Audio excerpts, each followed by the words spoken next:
हाँ नमस्कार बधाने।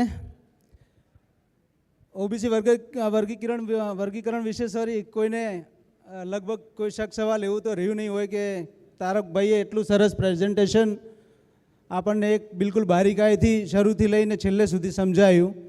पछी डॉक्टर जगदीशभाई चुडासमा साहेब डीवायएसपी साहेबे एना उपर बहु सारू व्यक्तित्व आप्यु। हूँ 4 वर्ष पहला આવ્યો તો નિવૃત્ત થઈને આર્મીમાંથી અને મેં લાઇબ્રેરીની શરૂઆત કરી હતી। આ ઓબીસી વર્ગીકરણ ઉપર જ લઈને આવું છું કે સાહેબ શરૂઆત હંમેશા નાનાથી થાય છે। નાનાથી શરૂઆત કરેલી। અત્યારે લગભગ મારી જોડે 250 થી 300 વિદ્યાર્થીઓ છે। મેં ત્યારે ગોલ રાખેલો કે મારે 100 કર્મચારી બનાવવા। એ 100 કર્મચારી બનાવવા માટે 4 વર્ષથી સંઘર્ષ કરી રહ્યો છું સાહેબ। અત્યારે 87 છોકરા સરકારી નોકરીમાં નિમણૂક મેળવી છે। Thank you.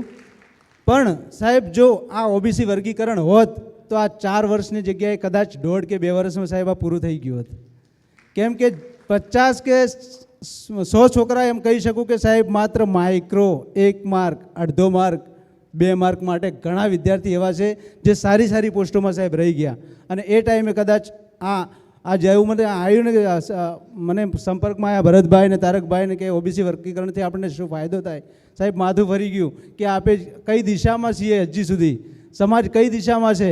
અત્યારે હાલ જે આપ આવ્યા એ બદલ આપનો આભાર માનું છું। કેમ કે જુઓ આ જ